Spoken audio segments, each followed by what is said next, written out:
नमस्कार। आसान commerce classes में आपका स्वागत है। आज हम करेंगे 12th क्लास की बिजनेस स्टडी का चैप्टर 11th यानी मार्केटिंग।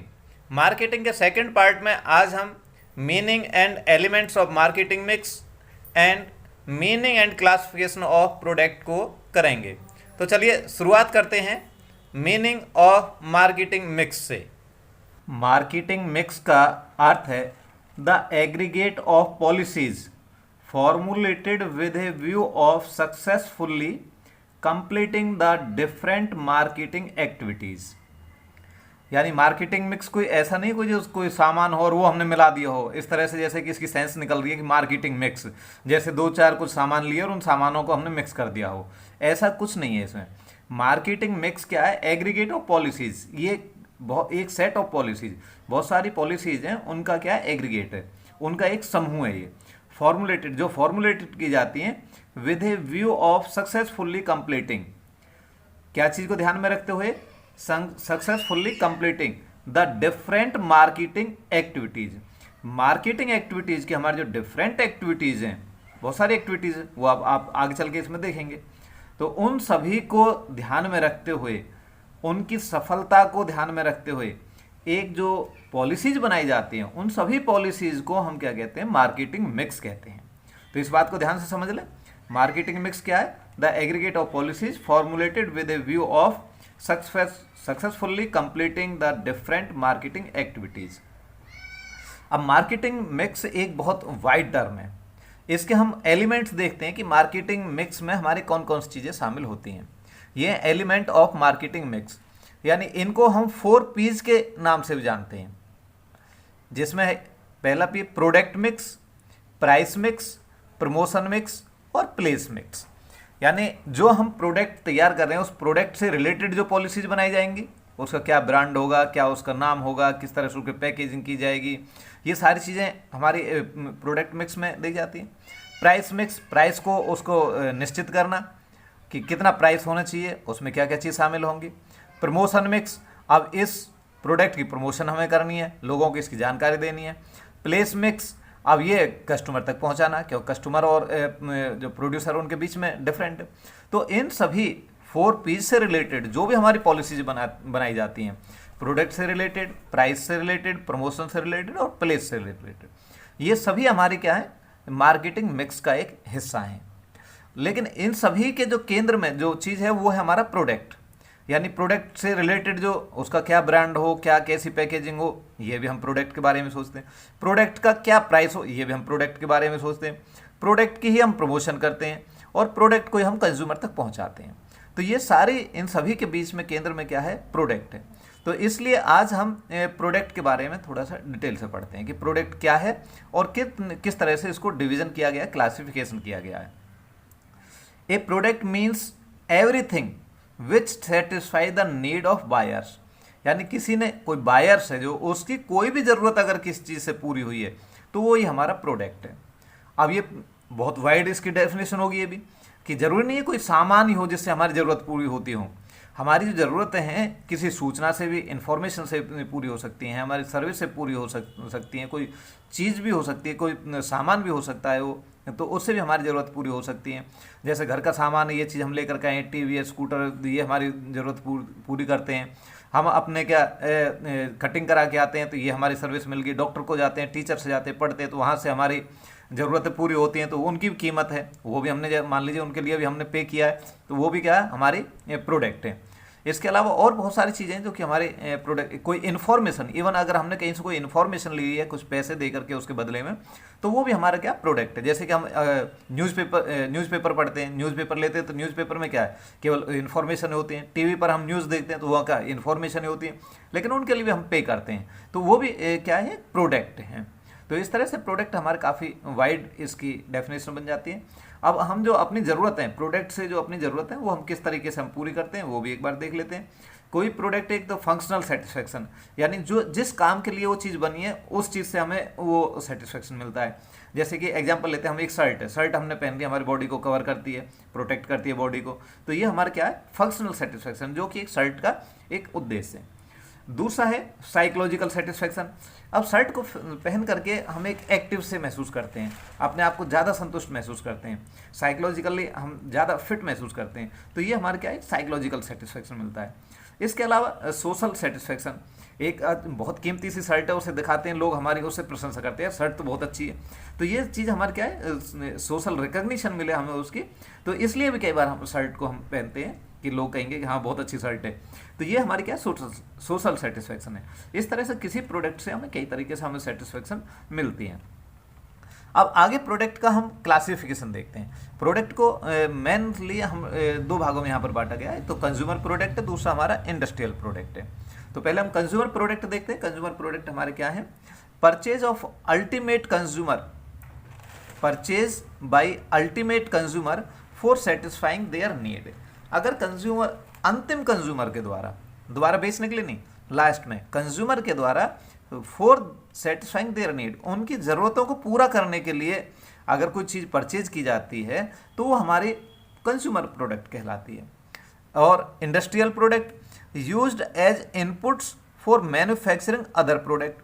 अगर हम कोई दूसरा और प्रोडक्ट तैयार कर रहे हैं, उसके इनपुट के रूप में उसे तैयार करने के लिए जो अगर कोई चीज़ हम इस्तेमाल करते हैं तो वो हमारा इंडस्ट्रियल प्रोडक्ट कहलाता है। तो यहाँ पर आज हम अभी कंज्यूमर प्रोडक्ट्स के टाइप्स देखते हैं। ये कितने टाइप्स के हमारे, तो कंज्यूमर प्रोडक्ट को हम दो तरह से बांट सकते हैं, ड्यूरेबिलिटी के बेस पर, दूसरा शॉपिंग एफर्ट के बेस पर। ड्यूरेबिलिटी के बेस पर हम प्रोडक्ट को जब बांटते हैं तो ये क्या, पेरिशेबल प्रोडक्ट, ये ऐसे प्रोडक्ट होते हैं जिनको हम एक दो बार में इस्तेमाल कर लेते हैं, ज़्यादा जिनका स्टोर नहीं किया जाता। जैसे घर में खाने के सामान है, दाल है, चावल है, चीनी है, जो पेय पदार्थ हैं, ये सारी चीज़ हमारे क्या है, हम इस्तेमाल करते रहते हैं, इनको ज़्यादा लंबे टाइम तक हम स्टोर नहीं करते। दूसरी चीज़ आती है हमारे ड्यूरेबल प्रोडक्ट्स। ड्यूरेबल प्रोडक्ट्स ऐसे हैं जिनको कि हम थोड़े ज़्यादा टाइम के लिए जिनको इस्तेमाल करते हैं, इनका लाइफ ज़्यादा होती है। जैसे कि फ्रिज है, पंखा है, टेलीविज़न है, ये हमारे क्या ड्यूरेबल प्रोडक्ट्स होते हैं जो काफ़ी लंबे टाइम तक हमारे पास में ये काम आते हैं। नेक्स्ट होती है हमारी सर्विसेज। अब सर्विसेज को स्टोर नहीं किया जा सकता, सर्विस ली और साथ साथ में इसका हमें फ़ायदा, जैसे हमने कटिंग कराने गए, कटिंग कराई, वो सर्विस हमें मिल गई उस चीज़ की। हम कहीं पढ़ने के लिए गए, हम वहाँ पढ़े तो वो पढ़ाई हमारी होगी। डॉक्टर गए, उन्होंने दवाई लिख दी, ये दवाई ले लेना, तो वो हमें वो सर्विस मिल गई। तो इस तरह से ये सर्विसेज में आते हैं जिसमें कि जिनको हम स्टोर नहीं कर सकते, साथ के साथ ही इस्तेमाल हमारी होती रहती हैं। तो इस तरीके से ड्यूरेबिलिटी के बेस पर हम प्रोडक्ट को तीन भागों में बांट सकते हैं। अब दूसरा हमारा शॉपिंग एफर्ट के बेस पर। शॉपिंग एफर्ट के बेस पर क्या, कन्वीनियंट प्रोडक्ट, जो प्रोडक्ट हमें आसानी से मिल जाते हैं, इन पर ज़्यादा मोल भाव की इनमें ज़्यादा ज़रूरत नहीं होती, हर जगह ये आसानी से मिल जाते हैं। जैसे कि दाल है, चावल है, चीनी है, कोलगेट, अपने टूथपेस्ट हैं, जितने भी ये चीज़ सामान खरीद के लाते हैं तो कहीं पड़ोस की दुकान से कहीं पर ये मिल जाते हैं और इन्हें आसानी से हम खरीद लाते हैं। इनकी कीमत लगभग निश्चित सी होती है, इनमें ज़्यादा कोई हम ये नहीं करते कि इसे लें इसे नहीं लें, पहले डिसाइडेड होते हैं, ये चीज़ ले आते हैं और हम ले आते हैं। दूसरा होता है हमारा शॉपिंग प्रोडक्ट। ये हमारी डेली यूज़ की चीज़ें नहीं होती, कभी कभी हम इनको खरीदते हैं, लेकिन इन पर बहुत ज़्यादा हम ध्यान देते हैं कि इसमें ब्रांड के आधार पर, कलर के बेस पर, इनमें हम डिसाइड करते हैं इसे खरीदें या इसे खरीदें।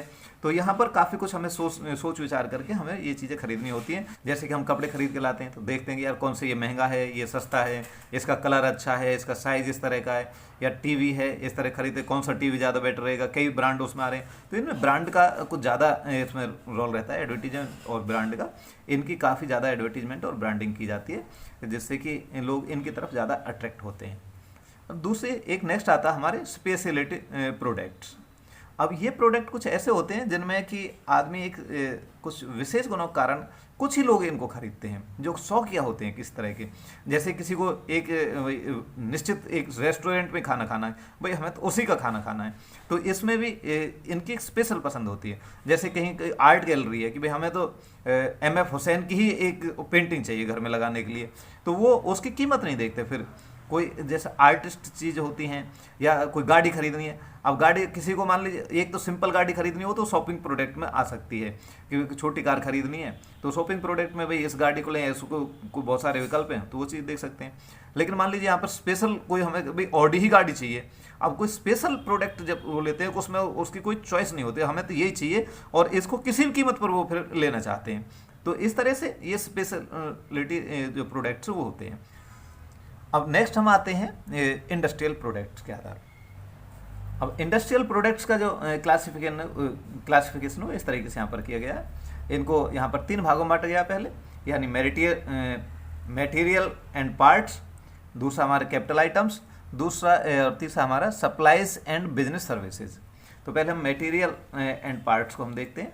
ये कुछ ऐसी चीज़ें होती हैं जिनको हम कोई प्रोडक्ट करने में इस्तेमाल करते हैं। और तो ये क्या चीज़ हो सकती है, इनमें भी इनके भी आगे चल करके हमारे 2 पार्ट हैं, जैसे रॉ मटेरियल है और मैन्युफैक्चरड मटेरियल पार्ट्स हैं। तो पहले रॉ मटेरियल क्या है, ये हमारा अपना जो इसका आकार है या जो इसकी पहचान हो वो इसमें समाप्त हो जाती है। जब भी कोई हम प्रोडक्ट बनाते हैं तो ये चीज़ हमारी लगभग जिस रूप में होती है उस रूप में नहीं मिलती, ये चीज़ बिल्कुल बदल जाती है। जैसे कि फार्म, अब इनको भी आगे चल के 2 पार्ट में इनको बांटा गया है। जैसे कि एक तो फार्म प्रोडक्ट होते हैं, जैसे कि हमारे गेहूँ है, गन्ना है। अब इनके गन्ने से जब चीनी बनाएंगे तो गन्ने का अस्तित्व खत्म हो जाएगा, उसको यानी दूसरा बिल्कुल ही रूप बदल जाता है उसका। कोई पहला अब आटा बना रहे हैं तो वहाँ पर गेहूँ बिल्कुल खत्म हो जाता है, बिस्किट बना रहे हैं तो उसके लिए हमारे जो गेहूँ है वो चीज़ खत्म हो जाती है। तो इस तरीके से ये कुछ ऐसे पार्ट होते हैं जो कि रॉ मटेरियल के, जो कि अपनी चीज़ें बिल्कुल अपनी पहचान खो चुके होते हैं। दूसरा नेचुरल प्रोडक्ट। अब नेचुरल जैसे कि हमारा कोयला निकलता है, और क्या हमारा कोई लोहा, जैसे जिस रूप में लोहा निकलता है ऐस के रूप में। अब लोहे को हम बिल्कुल पेट्रोलियम है वो निकलता है, पेट्रोलियम को बिल्कुल हम फिल्टर करके उसको बिल्कुल बदल देते हैं, बिल्कुल चेंज हो जाता है वो सारी चीज़ें। तो ये हमारे क्या है, ऐसे रॉ मटेरियल हैं जो कि अपने पहचान ये समाप्त हो जाती हैं। दूसरा जो मटेरियल एंड पार्ट्स में आते हैं, मैन्युफैक्चरड मटेरियल एंड पार्ट्स, ये नेचुरल रूप में नहीं होते।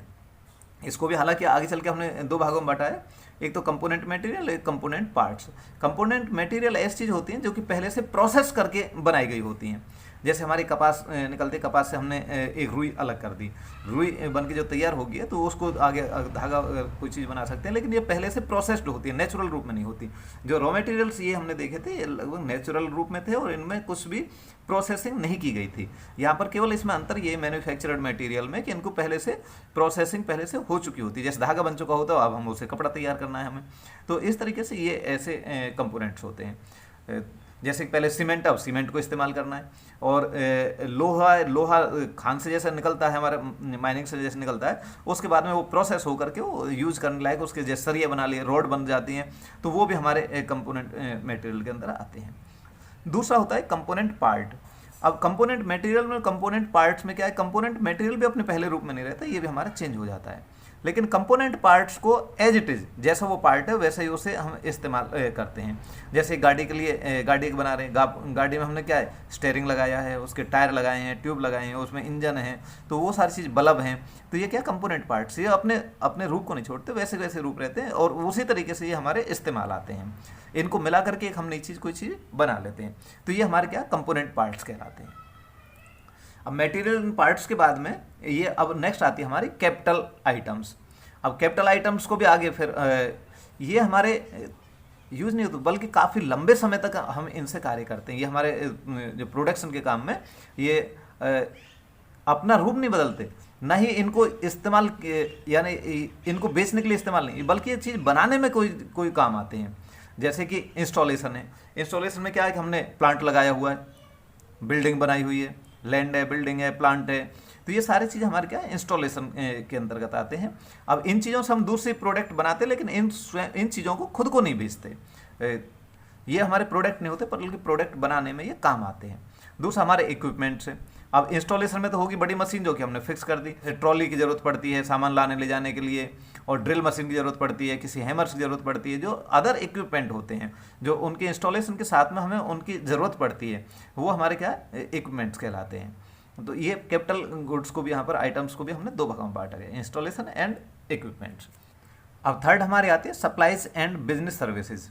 अब इनको भी आगे चल करके ये हमारे यूज़ में आते हैं। जब कोई चीज़ ऐसे बना रहे हैं, या तो हमारे मटेरियल हो गए, इनसे तो हम कोई चीज़ गुड्स बनाएंगे, यहाँ पर कैपिटल ये हमारी मशीनें शामिल हो जाती हैं। अब इनके अलावा भी और बहुत सारी चीज़ें होती हैं जो कि हमें बनाने में मदद करती हैं, जिनमें मेंटेनेंस एंड रिपेयर, जैसे हमने क्या किया, पेंट्स वगैरह करते हैं, तो ये क्या है मेंटेनेंस और रिपेयर्स में आती हैं ये चीज़ें। अब ऑपरेटिंग सप्लाईज है, ऑपरेटिंग सप्लाईज में क्या, जो चीज़ हम ऑपरेट करने के लिए, मशीनों को चलाने के लिए हमें कुछ चीज़ों की ज़रूरत पड़ती है, जैसे लुब्रिकेंट की ज़रूरत पड़ती है, कुछ कॉटन वगैरह, कॉटन वेस्ट हो उनकी ज़रूरत पड़ती है। तो ये बहुत सारी ऐसी चीज़ें जिनको कि हमें वेस्ट पेपर्स है, कार्बन से, ऐसे बहुत सारी चीज़ें होती हैं जिनसे कि हमें कोई चीज़ का प्रोडक्शन करने में उनकी ज़रूरत होती है। अब इसके अलावा आती है हमारी सर्विसेज। सर्विसेज में क्या है कि जैसे मेंटेनेंस की सर्विस है। अब कोई आदमी केवल क्या सर्विस देता है कि अगर कोई चीज़ ख़राब हो जाती है तो उसको ठीक करने की सर्विस देते हैं, या कहिए कि केवल कंसल्टेंसी। इसमें सर्विसेज में क्या आ सकती है, ये कंसल्टेंसी सर्विसेज आती हैं, जैसे कि आपको किस तरह का डिज़ाइन होना चाहिए, आदमी को बैठने की किस तरह से डिज़ाइन व्यवस्था हो, मैनेजमेंट में कौन सा तरीका हमें अपनाना चाहिए, केवल वो हमें कंसल्टेट करते हैं, क्या डिज़ाइन होना चाहिए किस चीज़ का। तो इस तरह से जो कंसल्टेंसी सर्विसेज होती हैं वो भी हमारे बिजनेस के अंदर, बिजनेस प्रोडक्ट जो उसी में ये शामिल होती हैं। तो इस तरह से आज हमने marketing mix, element of marketing mix और प्रोडक्ट का मीनिंग और प्रोडक्ट का क्लासिफिकेशन किया। तो आज के लिए इतना ही। नमस्कार।